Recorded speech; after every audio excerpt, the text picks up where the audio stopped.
কিতাপ চিতাপ মোটেই নাই, কি কৰিম এতিয়া? এজন ল'ৰা আহি পেলাই মোক লৈ গৈছে, নহ'লেতো মই ইয়াতে জ্বলি গ'লে হয়। থানা লাগে আমাৰ বৰ্ডাৰত, থানা দিলে আমি যাম, নহ'লে নাযাম আমি। কাপোৰ চাপোৰ গোটেই জ্বলাই দিছে এইফালে, আৰু কাগজো নাই।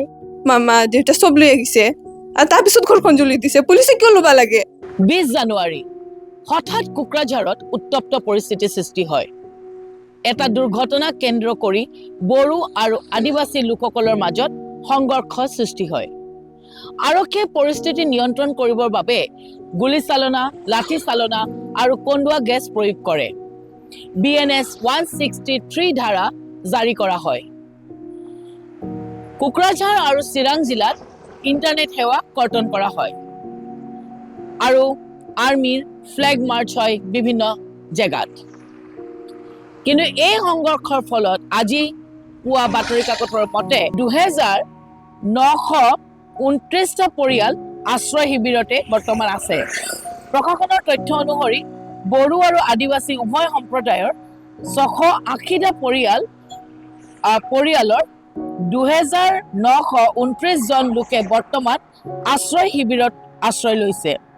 কোকৰাঝাৰৰ কাৰিগাঁও এলেকাত 5টা আশ্ৰয় শিবিৰ খোলা হৈছে আৰু ইয়াৰ 4টা শিবিৰত বড়ো সম্প্ৰদায়ৰ লোকসকল আশ্ৰয় গ্ৰহণ কৰিছে।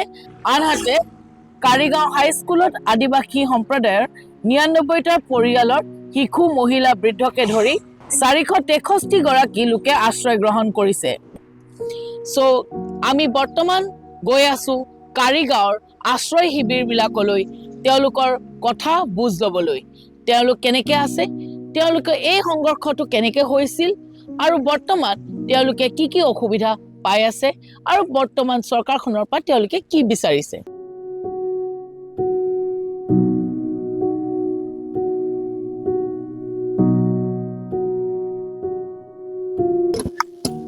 মই বৰ্তমান আহি পাইছোঁ এটা আশ্ৰয় শিবিৰ, য'ত আদিবাসী লোকসকল আছে।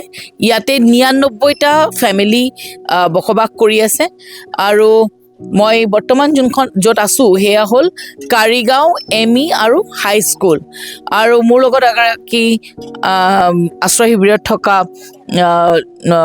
মহিলা আছে। বাইদেউ, আপোনাৰ নামটো? মোৰ নামটো প্ৰমিলা বেচৰা। প্ৰমিলা বেচৰা। কি হৈছিলে এইদিনাখন আৰু আশ্ৰয় শিবিৰত কিয় আহিবলগীয়া হ'ল? আমাৰ আহিবলগীয়া হৈছে এই কিবা কাৰিগাঁৱত বড়ো ভাইবিলাকক ওলাইছিলোঁ ধৰ্ণা কৰিবৰ কাৰণে। তাৰ পৰাই আমাৰ এই বস্তিত সোমাইখিনি ঘৰ চৰ ভাঙাইছে আৰু ঘৰত জুলীয়া দিছে, চব গাড়ী চাৰি চব জুলীয়া দিছে। এইটো কাৰণে আৰু মানুহকে খেদাইছে। মানুহ আমি জবৰদস্তি মানে কোনো ৰকম যে আমি বাচিছে, নহ'লে মাৰিলে হয়।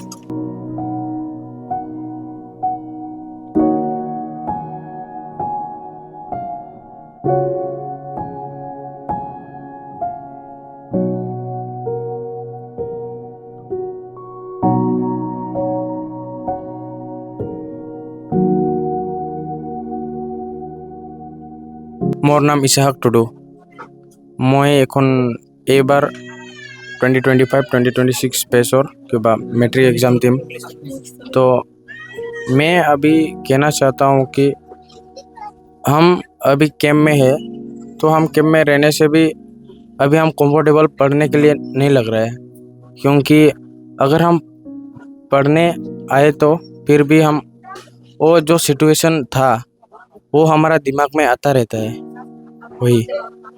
इसलिए मैं कहना चाहता हूँ कि हम थोड़ा स्कोप मिले और अच्छा से हम पढ़ सके। কৈ আছোঁ যাতে আমাক কি বস্তুবিলাক নষ্ট হৈছে এই বস্তুবিলাক দিয়ে, আৰু কিতাপখন ঘৰৰ ল'ৰা ছোৱালীবিলাক চব পঢ়া মানুহ আছে, কিতাপখন চব জ্বলি গ'ল। সেই বস্তুবিলাক যাতে আমাক সোনকালে দিয়ে আৰু ঘৰ চৰ বনাই দিয়ে, এইটোৱে আমি খুজি আছোঁ। আপোনালোকে ক্ষতিপূৰণ বিচাৰিছে? আমি ক্ষতিপূৰণ বিচাৰিছোঁ। বহুত ক্ষতি হৈছে, সেইটো কাৰণে আমি ক্ষতিপূৰণ লাগিছে। আৰু কি নাম? শৰ্মিলা মুৰ্মু। ঘৰ দুৱাৰ আছে? নাই বাইদেউ, কিতাপ চিতাপ গোটেই জ্বলি গ'ল। কিতাপ চিতাপ মোটেই নাই, কি কৰিম এতিয়া?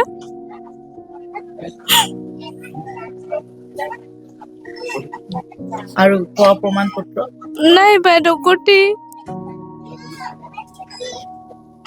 চব জ্বলি গৈছে অঁ পৰীক্ষা কেতিয়া আছে ফেব্ৰুৱাৰী 10 তাৰিখ ফেব্ৰুৱাৰী 10 তাৰিখ হ'ব পৰীক্ষা মেট্ৰিক আৰু এতিয়া একোৱেই নাই নাই কিতাপ পত্ৰ ঘৰ নাই একো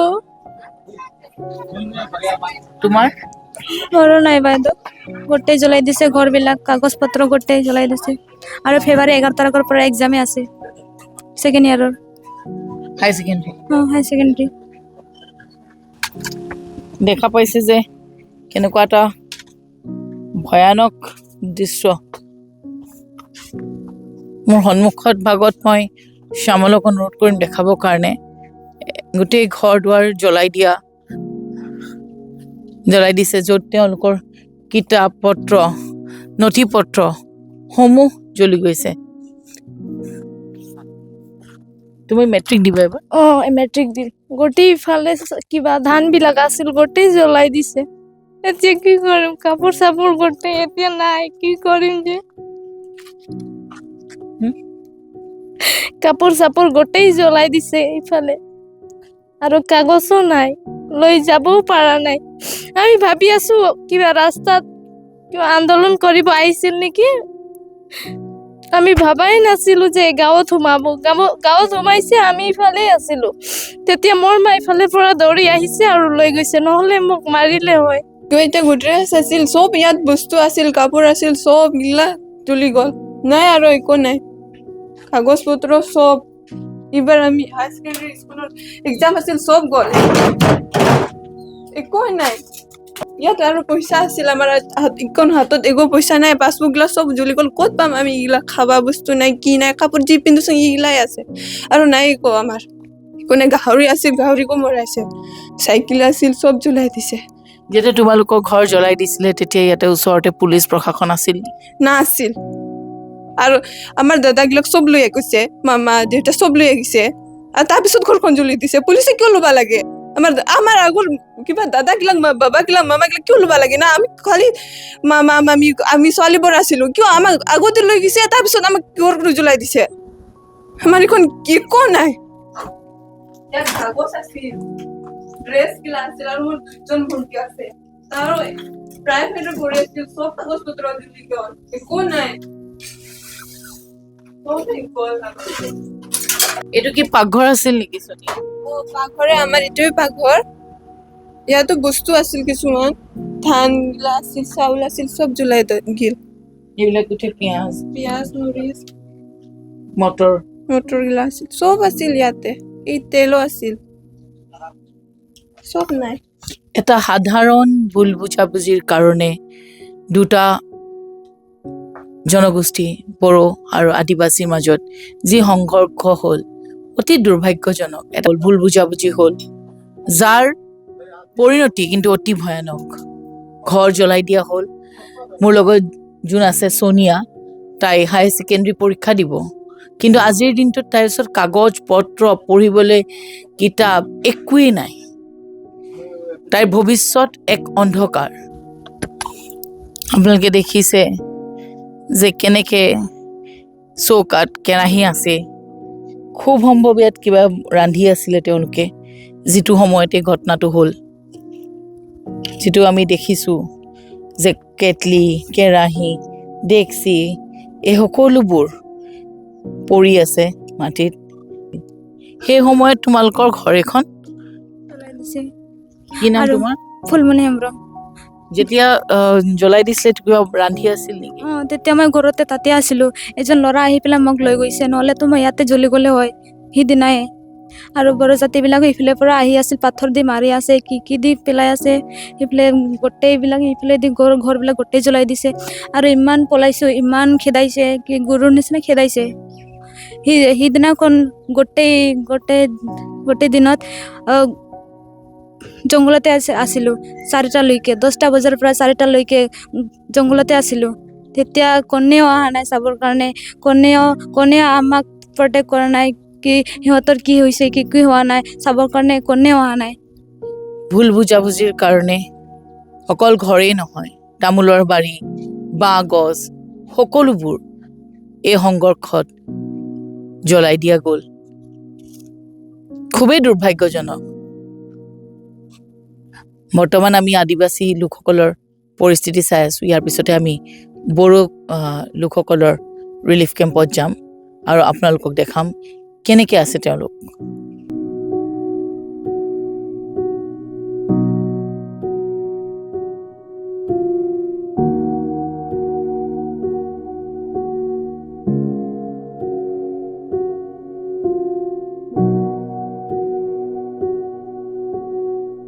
ভুল বুজাবুজিৰ পৰিণতিত এক সংঘৰ্ষ হ'ল বড়ো আৰু আদিবাসী লোকসকলৰ মাজত। তাৰ ফলত বহু লোক ৰিলিফ কেম্পত আছে।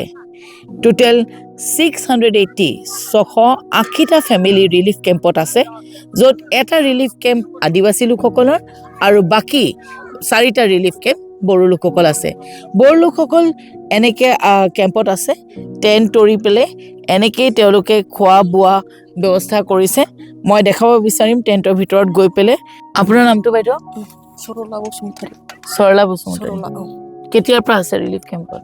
কেম্পত আদিবাসী এটা কিবা একদম অস্ত্ৰ লয়া একদম কিবা তাও দিয়া আহিছে না, পাতিবা লাগিছে।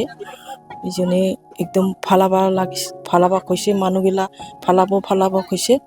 চব একদম গাঁৱত এইফালে আহি ইয়াত সোৰগিদিং কিবা কৰিছে আদিবাসী থা। ইজনে আমি ফালাইছে। আপোনাৰ নামটো? পাৰ্বতী মোছাহাৰী। সেইদিনাখন ঘটনাটো কি হ'ল, কিয় আপোনালোক ইয়াত থাকিবলগীয়া হৈছে? খেদা খেদি হৈছে এনেকাই গণ্ডগোল এইফালেও আৰু এতিয়াই নহয় আগৰ পৰাই হৈ আছে। এইটো কাৰণে চব মানুহ বহাইও থাকে। আগৰ পৰা মানে কেতিয়াৰ পৰা? আগৰো হৈছে বহুত মানুহ মৰিছে, কাটা কাটিও হৈছে। আগৰ পৰা হোৱা কাৰণে এতিয়া বেছি ভয় কৰে। এইটো কাৰণে ইয়াত থাকিব লগা হৈছে। আমি বৰ কষ্ট পাইছে। আমি এতিয়া প্লাষ্টিকটো খালি আহি পাইছে, ৰাতি ভাগ কৰিছে। বহুত এইটো ওপৰৰ পৰা যে কেনেকা পৰে বৰষুণ নিচিনা ঠাণ্ডাত, আৰু কম্বল চম্বল চব ভিজি যায়। আৰু কম্বলটো বেছি নাছিলে আগৰ পলোৱা টাইমৰ। এতিয়া এই পুলিচবিলাক আহি আমি যাই আনিছে। ভাত বনোৱা ডেক্সিবিলাকো আনিছে, বনাই খাইছে, খাব পাৰিছে। আৰু আছে এতিয়া ছাগলী আছে, গাহৰিবিলাক আছে, আনিব পৰা নাই। গৰুবিলাকো আছে, ধানবিলাকতো এনে বৰালৰ আছে, অনা নাই। আমি কালি মানুহ মাত্ৰ পলাই আহিছে। আমি ইয়াৰ পৰা মানে আমাৰ কাৰণে থানা দিব লাগিব। ইফালে বৰ্ডাৰত আমাৰতো ঘৰটো ইফালে বৰ্ডাৰত আছে, চবফালে এনেকা চব চাৰিওফালে আছে। মৰিলে আমাৰ ফালে গাঁৱতো চব মৰিবই। মানে একে লাষ্ট বস্তি আছে আমাৰ ইফালে। থানা লাগে আমাৰ বৰ্ডাৰত। থানা দিলে আমি যাম, নহ'লে নাযাম আমি। মই বৰ্তমান আছোঁ অসীম হাজদাৰ লগত। তেওঁ আদিবাসী কল্যাণ পৰিষদৰ এজন বিষয়ববীয়া। দাদা, ঘটনাটো কেনেকৈ হ'ল, কিহৰ পৰা হ'ল আৰু ইমান ডাঙৰ কেনেকৈ হ'ল, আৰু যিটোৰ প্ৰতিফলনত আজি আহি লোকসকল আশ্ৰয় শিবিৰত থাকিবলগীয়া হৈছে? সঁচাকৈয়ে এই কাৰিগাঁৱৰ ঘটনাটো দুৰ্ভাগ্যজনক। 19 তাৰিখৰ ঘটনাটো হয়। ঘটনাটো যি ঘটি গ'ল সেইটো সঁচাকৈ দুৰ্ভাগ্যজনক ঘটনা হ'ল। তেনেকুৱা হ'ব নালাগিছিল। সামান্য এটা ভুল বুজাবুজিৰ কাৰণে ঘটনাটো ইমানখিনি বিয়পি পৰিছে। যাতে সংযম হয়। আমি জনামতে ৰাইজৰ এটা সন্দেহ আছিল যে এই অঞ্চলত গৰু চোৰৰ এটা উপদ্ৰৱ হৈ আছিলে। তো ৰাইজৰ সন্দেহ আছিল যে হয়তো এই গাড়ীখনো গৰু চোৰৰ লগত জড়িত হৈ আছে নেকি। তো সেইদিনা তেওঁলোকে গাড়ীখনক ছিগনেল দিছিলে, কিন্তু তেওঁলোকে গাড়ীখন নৰখাই পেলাই দুজন আমাৰ আদিবাসী যুৱকক খুন্দিয়ালে। সেই খুন্দিয়াৰ পিছতে ঘটনাখিনি বেছি বাঢ়ি গ'ল। আমাৰ ৰাইজ উত্তেজিত হৈ গ'ল যে ইমান ৰাতি ক'ৰবাৰ পৰা আহি পেলাই এই গাড়ীখনে আমাৰ মানুহক খুন্দিয়ালে। যদি নুখুন্দিয়ালেহেঁতেন তেনেহ'লে এই ঘটনাটো নহ'লেহেঁতেন। তাৰপিছত যথেষ্ট বিয়পিছে। যোৱা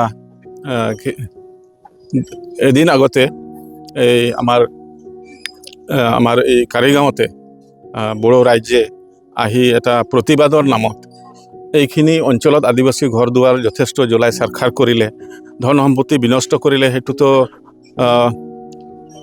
আমি মানিব পৰা নাই, যিহেতু আইন সকলৰ কাৰণে সমান।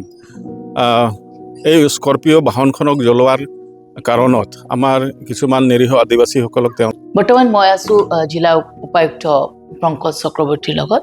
তেখেতৰ পৰা বিশেষকৈ জানিব বিচাৰিম কাৰিগাঁৱত যিটো ঘটনা হ'ল আপোনাৰ কেনেকে হ'ল কোনদিনা হ'ল কাৰিগাঁৱৰ ঘটনাটো আচলতে এটা এক্সিডেণ্ট এটা হৈছিলে এই এক্সিডেণ্টটো পিছত এইটো বেলেগ ফালে ঢাল খালে এটা এথনিক ভায়োলেন্সৰ নিচিনা এটা পৰিস্থিতি হ'ল 19 তাৰিখে এক্সিডেণ্টটো হৈছিলে আৰু সেইদিনাখন ৰাতি পৰিস্থিতি উত্তপ্ত হ'ল পিছদিনাখনো হ'ল হাইৱে ব্লকেড হ'ল দুজন লোক ঢুকালে এই পৰৱৰ্তী পৰ্যায়ত এই এক্সিডেণ্টটোতে তো এইটোৰ পিছত আমি আকৌ ৰিলিফ কেম্প কৰিব লগা হ'ল আৰু তাৰ পিছতে আমাৰ সেনা মোতায়েন কৰিব লগা হ'ল ৰেপিড একশ্যন ফ'ৰ্চ গুৱাহাটীৰ পৰা 2টা আহিলে ইণ্টাৰনেট সেৱা বাতিল কৰিব লগা হ'ল এইবিলাক এটা এনেকুৱা অভাৱনীয় পৰিস্থিতি এটা সন্মুখীন আমি হ'লোঁ এটা এক্সিডেণ্টৰ পিছত যি কি নহওক 19 তাৰিখে হৈছিলে 20 তাৰিখে কিছু উত্তপ্ত হৈ থাকিল কিন্তু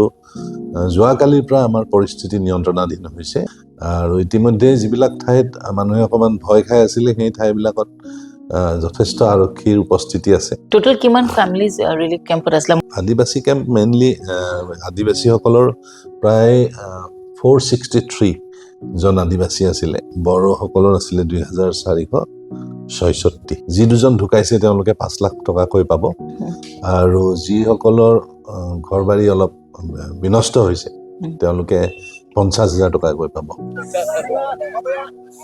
বৰ্তমান মই আছোঁ কোকৰাঝাৰ কাৰিগাঁৱত আৰু আপোনালোকক দেখাবলৈ চেষ্টা কৰিলোঁ 2টা ৰিলিফ কেম্পত গৈ লোকসকল কেনে আছে তেওঁলোকৰ কি দাবীসমূহ কি আৰু আপোনালোকে যদি নৰ্থ ইষ্ট গ্ৰুপত এনেকৈ গ্ৰাউণ্ড জিৰ'ত গৈ কাভাৰ কৰাটো বিচাৰে আপোনালোকে জাষ্ট লাইক শ্বেয়াৰ ছাবস্ক্ৰাইব কৰিব সেয়া আমাৰ কাৰণে আশীৰ্বাদ